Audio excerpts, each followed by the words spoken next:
ایک بڑے خوبصورت محل سے جس کی چھتیں سونے کی تھیں اور دیواریں نیلم اور فروزے سے جڑی ہوئی تھیں۔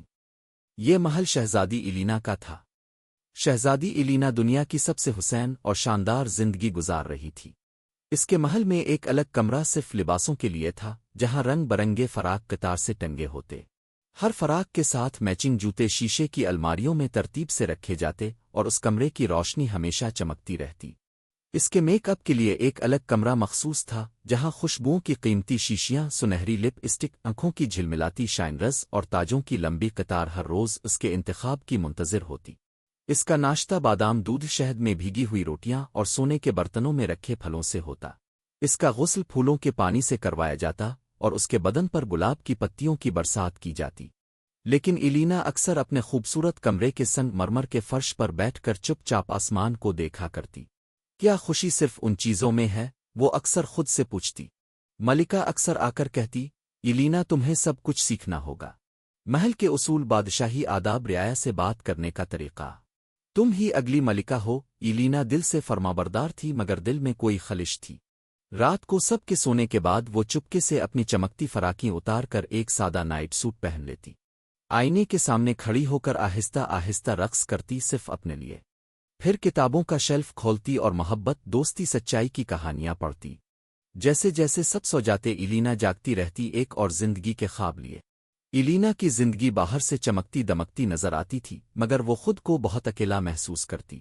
ملکہ بس کام کے وقت اس سے بات کرتی اور روز اسے بادشاہی آداب سکھاتی، کب جھکنا ہے، کب مسکرانا ہے، کس سے نظریں ملانی ہے۔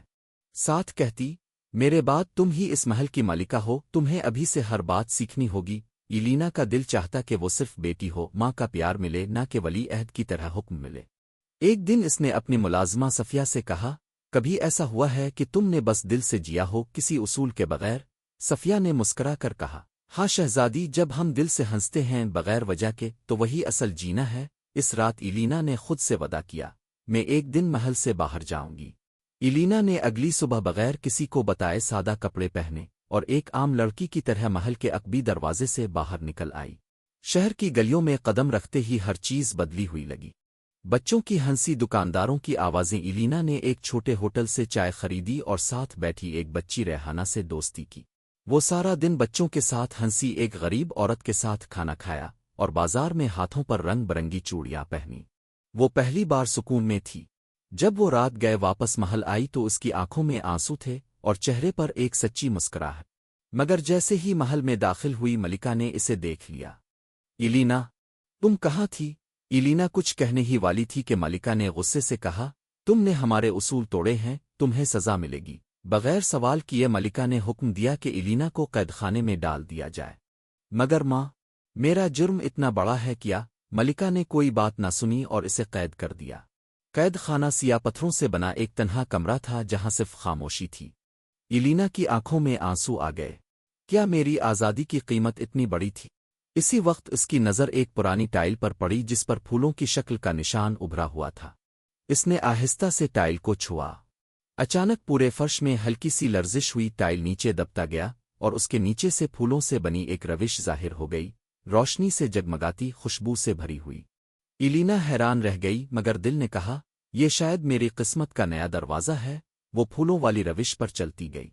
یہ روش اسے ایک ایسی دنیا میں لے گئی جہاں درخت چمک رہے تھے، زمین سنہری تھی اور آسمان نیلا نہیں بلکہ نیلا جگمگا رہا تھا۔ وہ پریوں کی وادی میں پہنچ چکی تھی۔ یونیکورن ادھر ادھر گھوم رہے تھے، ندیوں میں چمکتی جل پریاں تیر رہی تھیں اور محل چمکتے کرسٹل سے بنے ہوئے تھے۔ مگر ہر پری اداس بیٹھی تھی، ان کے پر جھکے ہوئے تھے، چہرے مرجھائے ہوئے۔ ایلینا نے ایک پری نورین سے پوچھا، تم سب اتنے غمگین کیوں ہو؟ نورین نے آہستہ سے کہا، ہمارا جادو چھن گیا شہزادی، ایک ایسی پری نے چرایا ہے جو بغیر جادو کے پیدا ہوئی تھی۔ ایلینا نے حیرت سے کہا، کیا وہ جادو کی حقدار نہیں تھی؟ نورین بولی، نہیں، مگر وہ جادو کی طلب میں اتنی آگے گئی کہ اس نے ہم سب سے چھین لیا۔ ایلینا نے کہا، مجھے لے چلو، اس تک میں بات کروں گی۔ ایلینا جیسے ہی اندھیرے جنگل میں پہنچی، فضا بوجھل ہو گئی، شاخیں سرگوشیاں کر رہی تھیں۔ سامنے ایک اونچے پتھر پر کالی پوشاک میں لپٹی ایک پری زہرہ کھڑی تھی، جس کے گرد روشنی قید تھی، جیسے ستاروں کو قید کر لیا گیا ہو۔ ایلینا نے نرمی سے کہا، میں تم سے لڑنے نہیں آئی، صرف بات کرنے آئی ہوں۔ مگر زہرہ نے سختی سے نگاہیں پھیریں۔